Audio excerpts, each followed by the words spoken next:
How were states to be formed. अब देखो याद करिए, मैंने आपको एक लेक्चर जो था the making of the national movement में मैंने आपको बताया था कि लोग जो है लैंग्वेज के बेसिस पर स्टेट्स की डिमांड कर रहे थे कि अगर हम तमिल बोल रहे हैं तो हमें तमिल स्टेट बना कर दीजिए, हम अगर बिहारी बोल रहे हैं तो हमें बिहार की स्टेट बना कर दीजिए, हम बंगाली बोलते हैं तो हमें बंगाल की स्टेट बना कर दीजिए। तो अब इंडिया जब आजाद हो गया था तो एक नया चैलेंज हमारे सामने था और वो ये था कि लिंग्विस्टिक बेसिस पर, लिंग्विस्टिक बेसिस का मतलब क्या हुआ, लैंग्वेज के बेसिस पर किस तरीके से अब भारत में स्टेट बनी थी। जैसे कोई बंगाली बोल रहा है तो उसके लिए बंगाल बनाया गया, कोई मराठी बोल रहा है तो उसके लिए महाराष्ट्र बनाया गया, कोई तमिल बोल रहा है तो उसके लिए तमिलनाडु बनाया गया, कोई डिफरेंट भाषा बोल रहा है तो अलग अलग भाषा के हिसाब से फिर स्टेट बनाई गई थी। कर्नाटक बनाया गया, तमिलनाडु बनाया गया, आंध्र बनाया गया, उड़िया बनाया गया, असमी बनाया गया, ये सारी लैंग्वेजेस है। तो लैंग्वेजेस के बेसिस पर यहाँ पर स्टेट्स बन रही थी और किस तरीके से बनानी थी ये हमारे सामने एक बहुत बड़ा क्वेश्चन मार्क था।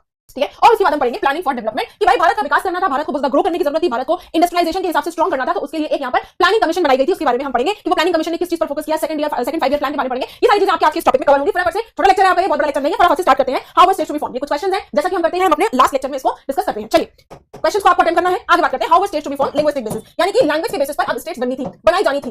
ओके, पॉइंट नंबर 1 देखो क्या था, जब हमारा भारत आजाद नहीं हुआ था तब आईएनसी यानी इंडियन नेशनल कांग्रेस ने लोगों से एक वादा किया था कि आजादी के बाद हम आपको आपकी भाषा के हिसाब से स्टेट्स बनाकर दे देंगे। आज आप देखते हैं ना, बिहार, बंगाल, गुजरात, महाराष्ट्र, तमिलनाडु, ये कैसे बनी है, ये लैंग्वेज के बेसिस पर स्टेट बनी है। गुजरात जाओगे वहां गुजराती बोलते हैं लोग, बिहार जाओगे आप बिहारी बोलते हैं लोग, बंगाल जाएंगे बंगाली बोलते हैं लोग, महाराष्ट्र जाएंगे मराठी बोलते हैं लोग, आप नीचे तमिलनाडु जाओ तमिल बोलते हैं लोग, मलयालम बोलते हैं, कन्नड़ बोलते हैं, उड़ीसा जाओ वहां पर उड़िया बोलते हैं। तो ये स्टेट्स बनी कैसे, क्योंकि हम तो 500 प्रिंसली स्टेट्स में डिवाइड थे ना। प्रिंसली स्टेट्स का मतलब क्या हुआ कि हमारे यहाँ तब राज्य नहीं थे, राजा रूल करता था। हम तो 500 स्टेट्स में डिवाइड थे ना, प्रिंसली स्टेट्स में। तो भाई यही हमारे सामने ये चैलेंज था कि हमें स्टेट्स बनानी थी।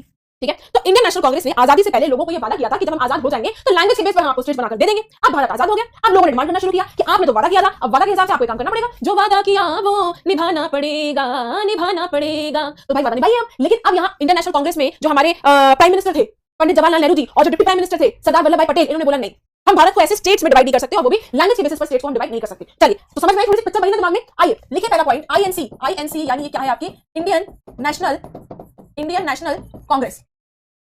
इंडियन नेशनल कांग्रेस, ये जो आईएनसी है इसने लोगों से वादा किया था कि भाई हम ऐसा करेंगे, लेकिन आजादी के बाद कोई स्टेप नहीं लिया।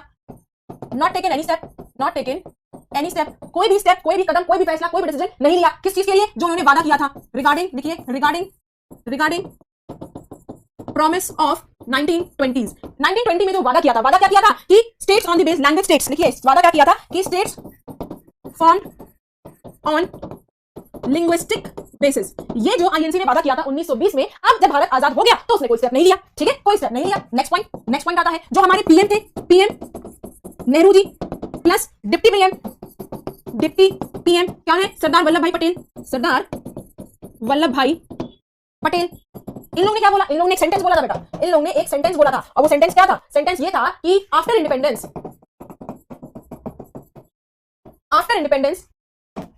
लिखिए इस सेंटेंस को, after independence each major linguistic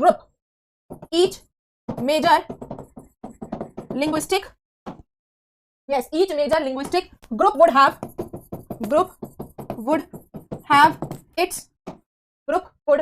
its own state या own province।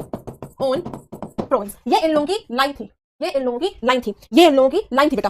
ठीक है, ये वादा किया था किसने, आईएनसी ने। ये पंडित जवाहरलाल नेहरू जी ने और सरदार वल्लभ भाई पटेल इस चीज के खिलाफ थे। ये वादा किया था, ये प्रॉमिस था, प्रॉमिस बाय आईएनसी ने ये वादा किया था। ये मैंने लिखा ना प्रॉमिस रिगार्डिंग 1920। वो प्रॉमिस क्या है, वो प्रॉमिस ये है कि आफ्टर इंडिपेंडेंस, आजादी के बाद ईच मेजर लिंग्विस्टिक ग्रुप, हर बड़ी लिंग्विस्टिक ग्रुप, भाषा की जो बड़ी ग्रुपें हैं, जो बड़ी जिसमें ऐसी भाषा जिसके लोग ज्यादा है बोलने वाले, उनको हम एक अलग डिफरेंट प्रोविंस या स्टेट बनाकर देंगे। लेकिन पंडित जवाहरलाल नेहरू जी और सरदार वल्लभ भाई पटेल इसके अगेंस्ट थे, against creation of linguistic states. लेकिन ये दोनों बेटा इनके खिलाफ थे, उन्होंने बोला नहीं भाई ये क्या बात हुई, लैंग्वेज के बेस पर हम क्यों स्टेट डिवाइड करें, ये तो हम एक तरीके से भारत को डिवाइड करने की बात आ रही है। तो ये लोग इस चीज के खिलाफ थे। ठीक है, आइए बनाइए दूसरा गोला, भरिए उसमें colour. Point number 1 again next point, जब ये लोग खिलाफ थे और जब इन लोगों ने प्रोटेस्ट किया कि बोला कि नहीं भाई हम नहीं बनाने देंगे लिंग्विस्टिक स्टेट, तो क्या होता है फिर जो अलग अलग रीजन के लोग थे जो डिमांड कर रहे थे लिंग्विस्टिक स्टेट, वो नाराज हो जाते हैं, लोग नाराज हो जाते हैं। लिखिए क्रिएट डिसअपॉइंटमेंट। ठीक है, लोगों के अंदर नाराजगी आ जाती है। कौन से लोग थे, भाई वो लोग थे आपके जो कि कन्नड़ बोलते हैं, जो कि आपकी मलयालम बोलते हैं, कन्नड़ मलयालम। ठीक है, जो आपकी मराठी बोलते हैं, ठीक है, जो आपकी तेलुगु बोलते हैं, एक्सेट्रा।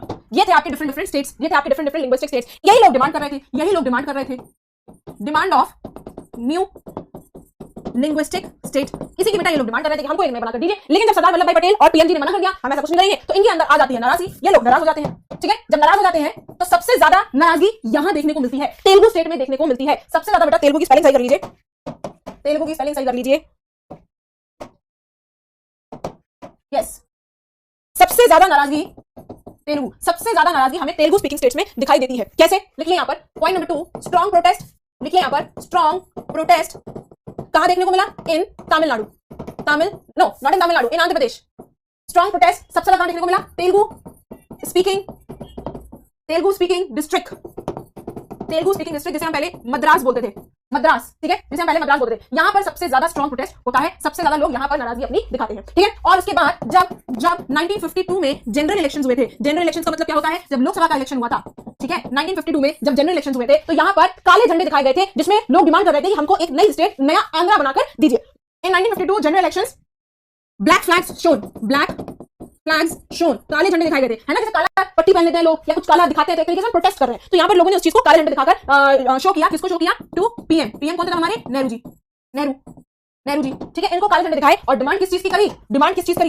डिमांड किस चीज की करी? वी, इसे लिखो, वी वांट आंध्रा, ठीक है। तो इस तरीके से लोगों ने आंध्र प्रदेश बनाए, इस तरीके से आंध्र प्रदेश बनाया। आपको जानकर मजा आया होगा कि भाई आंध्रा बना किस तरीके से। इस तरीके से आंध्र प्रदेश बनाए। इन लोगों ने क्या किया? काले झंडे दिखाए थे। इलेक्शन, जो जनरल इलेक्शन कैंपेनिंग हुई थी, जिसमें लोग प्रचार प्रसार कर रहे थे, उसमें उन्होंने काले झंडे दिखाए पीएम मोदी को, sorry not, I am very sorry, PM Nehru ji को। और उसके बाद उन्होंने डिमांड करी वी वांट आंध्रा। तो सबसे ज्यादा ये जो डिमांड आई थी स्टेट्स की, सबसे ज्यादा कहां इसका वॉइस देखने को मिला? तेलुगु में देखने को मिला। तो यहाँ पर स्ट्रॉन्ग प्रोटेस्ट देखने को मिला था तेलुगु स्पीकिंग डिस्ट्रिक्ट में, जो पहले आपके मद्रास कहलाता था, ठीक है। 1952 के इलेक्शन में क्या होता है? काले झंडे दिखाए जाते हैं, किसमें? नेहरू जी काले झंडे दिखाकर वी वांट आंध्रा की डिमांड करते हैं। आइए आगे लिखें, अब हम देखो यहाँ एक आदमी की कहानी पढ़ने जा रहे हैं, ठीक है। यस, यहाँ पर एक व्यक्ति का नाम आता है सामने, जिनका नाम है वेटेरन, साउथ के हैं, वेटेरन गांधीयन पट्टी श्री रामुलु, ये इनका नाम है, ये साउथ के हैं बेटा, वेटेरन गांधीयन पट्टी श्री रामुलु, ठीक है, इनका नाम है। इनके साथ क्या हुआ था? ये चलेगा बेटा हंगर स्ट्राइक पर। जब स्टेट्स नहीं बना के दे रहे हो तो लोग इसे करते हैं ना, भूख हड़ताल करते हैं। टप्पू याद है? तारक मेहता का उल्टा चश्मा, कि टप्पू से ने डिमांड कर दिया कि हमें सीजन वाली क्रिकेट किट ला के दीजिए, है ना, वो किट जो है वो सीजन वाली जो ओरिजिनल होती है वो ला के दीजिए। वो नहीं मानते, उनके मां बाप क्या करते हैं? भूख हड़ताल करते हैं। तो फैमिली फिर दया बेंच और रसगुल्ला लाकर, हालांकि वो खत्म हो जाता है, लेकिन मैंने एग्जांपल दिया किस तरीके से लोग फिर हंगर स्ट्राइक भी करते हैं। तो इन्होंने क्या किया? इन्होंने वेंट ऑन हंगर स्ट्राइक, इन्होंने भूख हड़ताल कर दी। भाई क्या हमें बना के नहीं दोगे? हम हंगर स्ट्राइक कर रहे हैं, भूख हड़ताल कर रहे हैं। और क्या होता है कि 58 दिन में, 58 डेज में इनकी मृत्यु हो जाती है। ही डाइड 58 डेज, इनकी मृत्यु हो जाती है। अब जब किसी की मृत्यु हो गई इस हंगर स्ट्राइक से, इस स्टेट की डिमांड से, तो लोग और ज्यादा भड़क गए, लोगों के अंदर और ज्यादा गुस्सा आ गया, मास प्रोटेस्ट होने लगा। देखिए इस चीज को, यहाँ पर ये चीज हुई तो मास प्रोटेस्ट, बहुत ज्यादा प्रोटेस्ट होने लगा, लोग बहुत ज्यादा सड़कों पर उतरे, लोगों ने बहुत ज्यादा रैलीज करी और स्ट्राइक करी और हड़तालें करी, बहुत ज्यादा मास प्रोटेस्ट हुआ। जब बहुत ज्यादा मास प्रोटेस्ट हुआ तो भाई सरकार को अपने घुटने टेकने पड़े। Finally government meet demands of people, लोगों की डिमांड मान जाते हैं और एक नया state, new state Andhra was created. एक नया स्टेट आंध्र प्रदेश फाइनली जाकर बन जाता है। कब बेटा? 1 अक्टूबर 19, कब बन जाता है? लिखिए यहाँ पर 1 अक्टूबर 1953 में जाकर फिर यहाँ पर एक नया स्टेट बन जाता है, जो कि है आपका आंध्र प्रदेश। क्लियर है? देखा किस तरीके से कैसे क्या हुआ? आईएनसी ने वादा किया था, वादा खिलाफी करी उन्होंने, लोगों ने डिमांड करी, जब मना करी तो लोग बहुत नाराज हो गए। इन एरियाज में बहुत हमें प्रोटेस्ट देखने को मिला, लेकिन सबसे ज्यादा हमें तेलुगु में देखने को मिला स्ट्रॉन्गेस्ट प्रोटेस्ट। फिर जब इलेक्शन आए तो लोगों ने काले झंडे दिखाए नेहरू जी को कि भाई हमें आंध्रा चाहिए। तो फिर क्या होता है? कहानी कहां बढ़ती है? कहानी बढ़ती है कि ये जो है आपके वेतरन गांधी पट्टी श्रीरामुलु, ये हंगर स्ट्राइक यानी भूख हड़ताल, ठीक है, भूख हड़ताल पर जाते हैं। लिख लो इसको, भूख हड़ताल पर जाते हैं। जब भूख हड़ताल पर जाते हैं तो 58 दिन बाद इनकी डेथ हो जाती है। जब डेथ हो जाती है तो ऐसे में मास प्रोटेस्ट और ज्यादा बढ़ जाता है, मास प्रोटेस्ट इंक्रीज और बढ़ जाता है। फाइनली सरकार को अपने घुटने टेकने पड़ते हैं और लोगों की डिमांड यानी कि आंध्र प्रदेश बनाने की डिमांड कर रहे थे लोग, उन्हें सरकार को मानना पड़ता है और एक नया स्टेट 1 अक्टूबर 1953 में एक नया स्टेट बनकर तैयार हो जाता है। अब मेरा आपसे यहाँ पर सवाल है कि जब आईएनसी ने, इंडियन नेशनल कांग्रेस ने ये वादा किया था कि हम आपको स्टेट बनाकर देंगे, तो फिर आप मना क्यों कर रहे थे? मना क्यों किया? वादा किया तो आप ये मना क्यों कर रहे हैं? क्या रीजन है मना करने का? क्यों मना किया जा रहा है? जब आपने वादा किया, जब आपने बोला कि हम बनाकर देंगे, तो क्या चीज ऐसे उनके दिमाग में आई कि वो मना करने लगे? क्या आई दिमाग में? दिमाग लगाओ, सोचो, थोड़ा सोचो, जोर लगाओ और कमेंट लिख के बताना मुझे क्यों ऐसा किया। ऐसा इसलिए किया बेटा क्योंकि वो जानते थे कि अगर हमने लैंग्वेज के बेस पर अगर एक स्टेट बना दी तो बाकी जितने भी लैंग्वेजेस हैं सब लोग यही डिमांड करेंगे, और ऐसा ही हुआ। जब एक बार लैंग्वेज के बेस पर आंध्र प्रदेश बन गया तो अब सबने डिमांड करने लगे। कन्नड़ बोल रहा है हमको बना के दीजिए, तमिल बोल रहा है हमें बना के दीजिए, महाराष्ट्र मराठी बोल रहे हैं हमें बना कर दीजिए, गुजराती बोल रहे हैं हमें बना कर दीजिए, बंगाली बोल रहे हैं हमें बना कर दीजिए। तो जब एक स्टेट ने डिमांड करी और उसकी डिमांड फाइनली सरकार को माननी पड़ी क्योंकि प्रोटेस्ट हो रहा था, और उस वक्त भारत ऐसे मोड पे नहीं था जहां खून खराबा लड़ाई झगड़ा अफोर्ड कर सकते, क्योंकि हमें भारत में अंग्रेज जस्ट छोड़ के गए थे, हमारे सामने बहुत सारी प्रॉब्लम्स अभी भी थी। तो इसीलिए लोग कह रहे थे कि नहीं हम ये काम नहीं कर सकते, लेकिन फाइनली करना पड़ा, ठीक है। तो जब एक स्टेट बन गई, लिखिए इस चीज को, after creation of one state, लिखिए इस चीज को, after creation of one state, जब एक स्टेट बन गई, क्या नाम था उसका? आंध्रा। जब एक स्टेट बन गई, ठीक है, जब एक स्टेट बन गई तो बाकी स्टेट्स तो अब बनानी ही पड़ेंगी। तो फिर क्या हुआ? अदर लिंग्विस्टिक कम्युनिटीज, मतलब क्या हुआ? जो और दूसरे लोग थे जो अलग अलग भाषा बोल रहे थे, इन लोगों ने भी डिमांड करना शुरू किया। डिमांडेड क्या? इन्होंने क्या डिमांड किया? ओन सेपरेट स्टेट अपनी खुद की लैंग्वेज के बेस पर अब इन्होंने भी डिमांड करनी शुरू कर दी कि जब आंध्र बनाया तो हमारी क्यों नहीं बनेगी, आपने आंध्र बनाया तो हमारी बनाई। तो जब एक स्टेट बन गया लैंग्वेज के बेस पर, तो बाकी स्टेट्स ने भी, बाकी लैंग्वेज ग्रुप्स ने भी, बाकी लैंग्वेज कम्युनिटीज ने भी डिमांड करना शुरू करा कि हमको ऐसा बनाकर दीजिए। तो इसके लिए ये ओन सेपरेट स्टेट के लिए एक रीऑर्गेनाइजिंग कमिटी, ऐसे लिखो स्टेट रीऑर्गेनाइजिंग कमिटी, इसके लिए एक स्टेट रीऑर्गेनाइजिंग कमिटी बनाई गई थी, सेटअप बनाई गई थी। और कब बनाई गई थी? 1956 में। 1956 में इस रीऑर्गेनाइजिंग स्टेट कमेटी ने अपनी रिपोर्ट सबमिट करी थी। ऐसा नहीं है, सेटअप तो पहले हो गई थी, स्टेट रीऑर्गेनाइजिंग कमेटी, ये स्टेट रीऑर्गेनाइजिंग कमेटी जो है ये बनी और इसने क्या किया, अपनी रिपोर्ट, सेटअप ये बनी थी सेटअप, और इसने अपनी रिपोर्ट सबमिट, इट्स रिपोर्ट अपनी रिपोर्ट पर इसने सबमिट करी थी 1956 में जाकर। ठीक है, तो एक स्टेट बनी तो बाकी लिंग्विस्टिक कम्युनिटीज ने डिमांड करी उन सेपरेट स्टेट, तो क्या हुआ फिर एक स्टेट रीऑर्गेनाइजिंग कमेटी। दो नाम से ये स्टेट रीऑर्गेनाइजिंग कमेटी का मतलब फिर से स्टेट्स को रीऑर्गेनाइज करने के लिए, तो एक ही कमेटी बनाई गई और फिर इस कमेटी ने अपनी रिपोर्ट जो है वो 1956 में सबमिट करी। अब किया क्या इस कमेटी ने, क्या काम किया इस कमेटी ने, आइए इसको लिख लेते हैं, इस कमेटी ने काम क्या किया। यस, इस कमेटी ने क्या काम किया, यस आइए लिख लीजिए, रीड्रॉ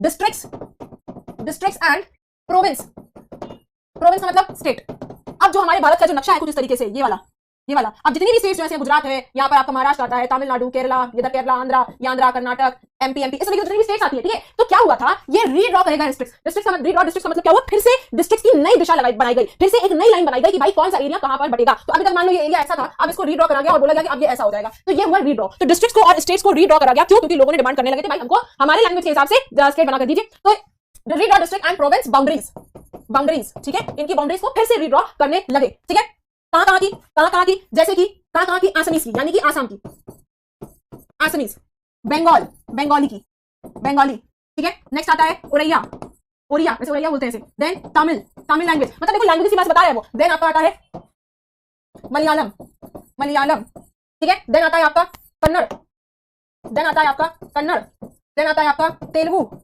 ये है वो स्टेट्स, ये है वो डिस्ट्रिक्ट्स, वो स्टेट्स जिनकी फिर से रीबाउंड्रीज करी गई थी, जिनको फिर से यहाँ पर रीबाउंड्री यानी कि इनको फिर से रीड्रॉ किया गया था। ये तो हो गई भाई लैंग्वेज के बेस पर। लेकिन बेटा कुछ हिंदी स्पीकिंग स्टेट्स को भी, कुछ आपकी हिंदी स्पीकिंग स्टेट्स को भी रीड्रॉ किया गया था, वो भी बट गई थी। लिखिए यहाँ पर लार्ज हिंदी स्पीकिंग स्टेट्स, इनको भी डिवाइड किया गया था। खासकर से ये आपके सेंट्रल प्रोविंस में आने वाली स्टेट्स थी। ठीक है, खासतौर से आपके ये सेंट्रल प्रोविंस में आने वाली स्टेट्स थी, इनको भी तोड़ा गया, ऑल्सो ब्रोकन, इनको भी तोड़ा गया और न्यू स्टेट्स वर फॉर्म्ड, नई स्टेट्स बनाई गई थी। ठीक है, नई स्टेट्स बनाई गई थी जो लैंग्वेज के बेसिस पर तो बनी, लेकिन उसके अलावा जो आपकी ये सेंट्रल प्रोविंस में जो हिंदी स्पीकिंग स्टेट्स थी, इनको भी तोड़कर कई सारी स्टेट्स यहाँ पर बनाई गई थी। ठीक है, चलो आइए लिख लें इस चीज को। यस, क्या हो गया, पॉइंट नंबर 1, कौन सी स्टेट्स थी भाई, चलो सर्कल बना लो और सर्कल में लिख लेंगे।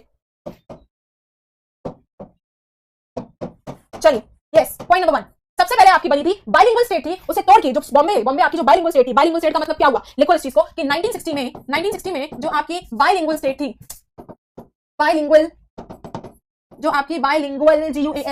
जो आपकी बाइलिंगुअल स्टेट थी जिसका नाम था बॉम्बे। अब हमने इसको बॉम्बे को हमने बाइलिंगुअल स्टेट क्यों बोला, क्योंकि अब बॉम्बे कहां आता है, कौन सी स्टेट में, महाराष्ट्र में हिंदी के साथ-साथ, क्योंकि हिंदी स्पीकिंग स्टेट थी, हिंदी के साथ-साथ वहां पर दूसरी भाषा भी बोली जा रही थी जो कि थी मराठी। तो इसीलिए हमने बाइलिंगुअल स्टेट बोला है कि यहां पर टू लैंग्वेजेस स्पोकन, यहां पर 2 लैंग्वेजेस बोली जा रही थी, एक तो हिंदी थी, दूसरी महाराष्ट्र स्टेट है तो मराठा बोली जा रही थी। तो क्या था कि 1960 में ये बाइलिंगुअल स्टेट बॉम्बे जो है इसको 2 पार्ट में डिवाइड कर देते हैं। लिखिए यहां पर डिवाइडेड इनटू 2 पार्ट्स, दो पार्ट्स में डिवाइड करते हैं। एक आपकी बन जाती है बेटा मराठी स्टेट, मराठी में, और एक आपकी बन जाती है गुजराती। तो अब आपको समझ में आया, कि किस तरीके से ये दोनों स्टेट्स बनी थी, इस तरीके से ये दोनों स्टेट्स बनी थी, स्टेट्स फॉर्म्ड। इस तरीके से आपको समझ में आया कि भाई मराठी यानी महाराष्ट्र कैसे बना और गुजरात यानी गुजरात कैसे बना। ये तो हमने इसकी बात कर ली। अब आप बात करें दूसरी, 1960 में हुआ था। 1966 में जो पंजाब स्टेट थी, स्टेट ऑफ पंजाब थी, इसको भी 2 पार्ट्स में डिवाइड कर दिया गया। लिखो यहाँ पर डिवाइड इन 2 पार्ट्स, 2 पार्ट्स में डिवाइड कर दिया। एक तो आपकी पंजाब था ही था, एक तो आपका बेटा पंजाब था ही था, पंजाब के अलावा हरियाणा स्टेट बनाया गया था, states formed.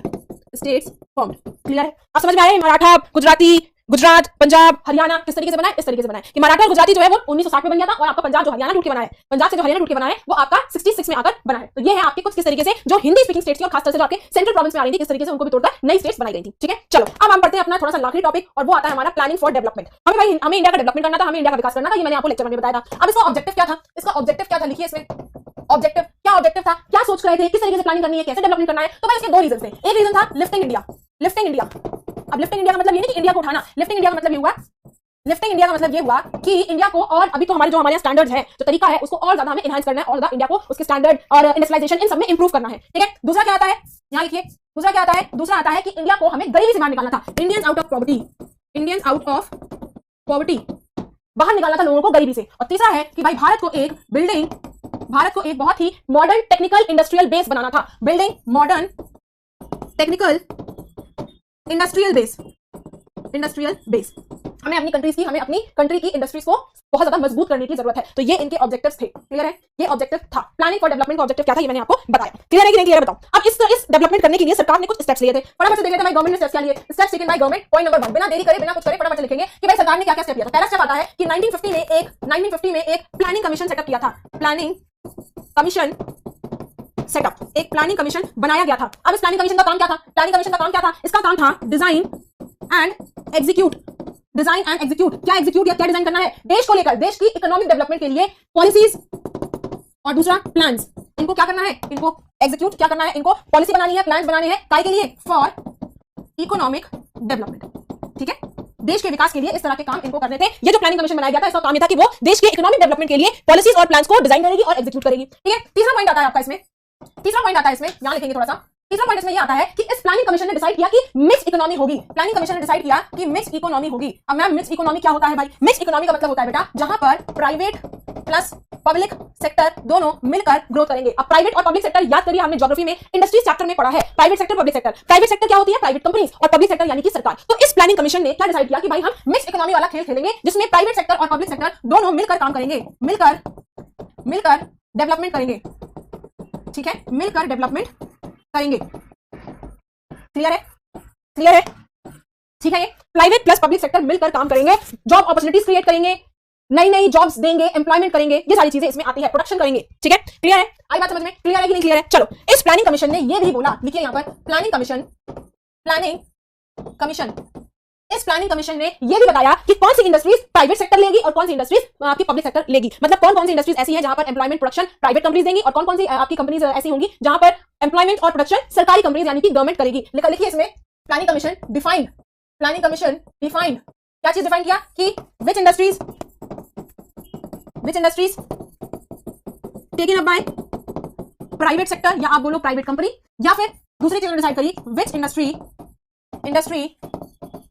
Taken up by public sector, public sector. Clear है, क्लियर है कि नहीं क्लियर है बताओ, क्लियर है कि नहीं क्लियर है बताओ। अब ऐसा किया क्यों, क्यों ऐसा इन्होंने बांट दिया कि भाई कुछ इंडस्ट्रीज आपकी प्राइवेट सेक्टर में आएंगी, कुछ इंडस्ट्रीज आपकी पब्लिक सेक्टर में आएंगी, ऐसा किया क्यों, by public sector, private sorry यहाँ पे प्राइवेट। अब ऐसा किया क्यों, क्या रीजन है ऐसे करने का, ताकि एक बैलेंस बना रहे, so that balance is maintain, balance बना रहे सरकार के बीच में और अलग अलग डिफरेंट रीजन्स के बीच में, between government and different reasons. Clear है कि नहीं क्लियर है बताओ, क्लियर है कि नहीं क्लियर है बताओ। बड़ी ठंडी हो रखी है, बहुत ज्यादा ठंड हो रही है, हाथ बहुत ठंडे हो रहे हैं, पैर बहुत ठंडे हो रहे हैं, लेकिन भाई दिमाग ठंडा मत करना, दिमाग खोल के पढ़ना, दिमाग ठंडा करने की जरूरत नहीं है। ठीक है, तो ये है आपका प्लानिंग कमीशन ने ये भी डिफाइन किया कौन सी इंडस्ट्रीज प्राइवेट सेक्टर लेगी, कौन सी इंडस्ट्रीज पब्लिक सेक्टर लेगी, और उसके बाद ऐसा क्यों किया वो मैंने आपको, ताकि दोनों के बीच में बैलेंस बना रहे। ऐसा ना हो कि एक रीजन डेवलप हो जाए दूसरा डेवलप ही ना हो पाए, या फिर एक बीच में टसल आ जाए कि भाई प्राइवेट कंपनियां सारी जॉब्स दे रही है, सरकार नहीं दे पा रही है। तो इसलिए बैलेंस बनाने के लिए ये सारे काम करे गए थे। अब डेवलपमेंट के लिए बेटा एक काम और किया गया था, उसे हम कहते हैं 5 ईयर प्लान। 1956 से लेकर 1961 तक ये प्लान चला था। फटाफट से इसमें गोला भरो और रंग भरो और लिखिए पॉइंट नंबर 1। यस, ये है आपका सेकंड 5 ईयर प्लान। अब देखो सेकंड 5 ईयर प्लान है, इसका मतलब फर्स्ट 5 ईयर प्लान भी आया था। हाँ, फर्स्ट 5 ईयर प्लान आपका 51 में आया था, तो 53, 54, 55, 51, 52, 53, 55, 56 में फिर दूसरा आ गया। ठीक है, तो पहला 5 ईयर प्लान कब आया था, 51, 52 में आया था। 1951 से लेकर 1952 के बीच में पहला आपका 5 ईयर प्लान आया था। अब इस 5 ईयर प्लान जो सेकंड 5 ईयर प्लान है, जो कि आपका 1956 से लेकर 1961 तक चला, आज भी चल रहा है ये। ठीक है, 1956 से लेकर 1961 तक चला। इनका काम क्या था, किस चीज पर फोकस कर रहे थे, क्या काम करने के लिए बनाया गया था, तो फोकस ऑन, लिखिए फोकस ऑन किस चीज पर फोकस किया कि भाई heavy machineries, heavy machines, heavy industries जैसे स्टील, आयरन, इनको ग्रो करना है। डेवलपमेंट ऑफ हैवी इंडस्ट्रीज जैसे कि steel by public sector. Public sector क्या है, यानी कि गवर्नमेंट। क्लियर हो गया ये कि नहीं हुआ। ठीक है, गवर्नमेंट, ये इनका फोकस था, ये इनकी निगरानी, मतलब इस चीज पर उन्होंने ये 5 ईयर प्लान बनाया कि हम इन 5 साल में क्या कर लेंगे, जो हैवी इंडस्ट्रीज जैसे स्टील इंडस्ट्री, इनको हम बहुत मजबूत कर लेंगे, इनको हम डेवलप कर ले जाएंगे। दूसरा पॉइंट क्या आया, दूसरा पॉइंट आया कि हम डैम्स बनाएंगे, डैम्स, वो भी छोटे-छोटे डैम्स नहीं, बड़े-बड़े डैम्स बनाएंगे, बिल्डिंग लार्ज डैम्स। और इनको कौन बनाएगा, बिल्डिंग लार्ज डैम्स, और इनको कौन बनाएगा? Public sector. अब देखो डैम क्यों सोचा इन्होंने, डैम क्यों सोचा, इसलिए बेटा याद करिए हमने ये पढ़ा था कि भाई फार्मिंग एक्टिविटी जो आपकी एग्रीकल्चर रिलेटेड एक्टिविटी है उनको डेवलप करना था। क्यों? क्योंकि वो सिर्फ और सिर्फ बारिश पर डिपेंड कर रहे थे। जब बारिश होती थी तभी तभी सिर्फ उसमें इरिगेशन हो पाता था, फसलों को पानी मिलता था, अदरवाइज नहीं मिल पाता था। तो इसलिए उन्होंने बोला कि भाई हम डैम बनाएंगे, डैम से कैनाल बनाएंगे, कैनाल से क्या होगा? इरिगेशन फैसिलिटी अच्छी रहेगी, तो हमारे यहाँ खेती बाड़ी का स्कोप बढ़ जाएगा। ठीक है, तो इसलिए ये डैम लिया। और तीसरा आपका आता है, ये दो तो उनके फोकस थे ही, तीसरा आपको पॉइंट आ रहा है कि बहुत सारे लोगों ने उनकी इस अप्रोच को, इनके फोकस को बेटा क्रिटिसाइज किया। बहुत सारे लोगों ने ये सेकंड ईयर 5 प्लान को, इनकी अप्रोच को, इनकी आइडिया को कि भाई स्टील इंडस्ट्री बनानी है, इंडस्ट्री हमें डेवलप करनी है, स्ट्रॉन्ग करना है, डैम बनाना है, इस चीज को उन्होंने क्रिटिसाइज किया। और क्या बोला? उन्होंने बोला कि ये करने से कुछ नहीं होगा, एजुकेशन में पैसा खर्च करिए, आप हेल्थ में पैसा खर्च करिए, इंफ्रास्ट्रक्चर में पैसा खर्च करिए, और आपकी एनवायरमेंटल पॉलिसी में पैसा खर्च करिए, इनमें पैसा खर्च करिए। क्या करेंगे डैम बनाकर, क्या करेंगे इंडस्ट्री बनाकर? तो भाई अलग अलग लोगों की सोच होती है। बहुत सारे बच्चे ऐसे होंगे जिनको लग रहा है नहीं यार हेवी इंडस्ट्री बननी चाहिए थी उस वक्त हमारे इंडिया में, क्योंकि हमें अपने आप को मजबूत करना था। और किसी भी कंट्री की बैकबोन जो होती है उसकी इंडस्ट्रीज होती है। ठीक है, और आयरन स्टील इंडस्ट्री एक तरीके से बैकबोन होती है। जैसे मैंने आपको लेक्चर इंडस्ट्री में बताया था कि आयरन स्टील इंडस्ट्री एक तरीके से बैकबोन इंडस्ट्री हमारे लिए, बैकबोन हमारे लिए, रीढ़ की हड्डी है हमारी कंट्री के लिए। अगर वो नहीं रहेगी तो हम चलेंगे कैसे? तो वही चीज है। ठीक है, तो नेक्स्ट और लास्ट पॉइंट आपका याद है कि idea of second year plan, second 5 year plan criticised by many. लिखिए, क्रिटिसाइज्ड बाय मेनी, बहुत लोगों ने इसको बेटा क्रिटिसाइज किया। और क्या बोला इसके लिए? क्या बोला? बोला क्या इस चीज के लिए? ये कहा गया कि क्रिटिसाइज क्यों किया? क्या कहा गया कि पुट मोर एम्फोसिस, किस चीज पर आपको ज्यादा पैसा खर्च करना है या ज्यादा जोर देने की जरूरत है? जैसे कि एग्रीकल्चर, जैसे कि एग्रीकल्चर में, जैसे कि बेटा प्राइमरी हेल्थ में, प्राइमरी एजुकेशन, हेल्थ और economic policy, no environmental policy, इन सब पर आपको पैसा खर्च करना है। ये क्या कर रहे हैं आप? बैंड डायग्राम बनाकर और ये सब करके। तो ये है आपके सेकंड 5 ईयर प्लान के बारे में। So now here we come to the end of our this lecture number 2 also, जिसमें हमने बहुत सिर्फ इतना सा पढ़ा कि भाई स्टेट्स किस बेसिस पर बने थे, क्या क्या उसके रीजंस थे, आंध्र प्रदेश किस तरीके से बना आपको पता चला ना, आंध्र प्रदेश कैसे बना, गुजरात कैसे बना, महाराष्ट्र कैसे बना, पंजाब था, हरियाणा कैसे बना। तो ये आपके सारे स्टेट्स थे कि अब स्टेट्स कैसे बनाने हैं। क्यों? क्योंकि लोग डिमांड कर रहे थे। डिमांड क्यों कर रहे थे? क्योंकि आईएनसी ने वादा किया था कि हम आजाद हो जाएंगे तो हम आपको स्टेट बना कर देंगे। और अब आजादी के बाद वो टाइम आ गया था, लोग डिमांड करना शुरू कर दिए थे। आई बात समझ में? जब डिमांड कर दिया, मना कर रहे हैं, प्रोटेस्ट हुआ, एक की जान भी चली गई और मेजर प्रोटेस्ट हुआ, फाइनली स्टेट बन गई। और जब एक ही बनी तो सबकी होगी। भाई टीचर जब एक को वॉशरूम भेजती है तो सभी को भेजना पड़ता है, इसलिए टीचर बोलती है नहीं हम नहीं देंगे तुम्हारे पर आएंगे। आ रहा है समझ में? इसलिए वो लोग मना भी कर रहे थे, पीएम नेहरू जी और सरदार वल्लभ भाई पटेल जी इसलिए उस चीज को अपोज भी कर रहे थे कि नहीं भाई हमें नहीं करना चाहिए, क्योंकि उन्हें पता था कि अगर हम एक बना देंगे तो फिर सब लोग हमें ये चीज डिमांड करेंगे। लेकिन अच्छा ही है कि बनाया गया, क्योंकि अगर नहीं बनाते तो हमारी लड़ाई हो जाती। लेकिन अगर बना दिया तो आज हर भाषा बोलने वाला व्यक्ति अपने अपने रीजन में खुशहाल तरीके से जी रहा है और मस्ती कर रहा है। तो now we come to the end of this lecture number 2। Hopefully आपको मजा आया होगा, समझ आएगा किस तरीके से हमारे भारत में ये स्टेट बनी थी। अब हम अपना इसका लास्ट लेक्चर पढ़ेंगे और उसमें हम अपने आगे की चीजों के बारे में डिस्कस करेंगे, डेवलपमेंट की बात हम कर रहे हैं। तो मिलते हैं अपने अगले लेक्चर में। Thank you very much and have a good day.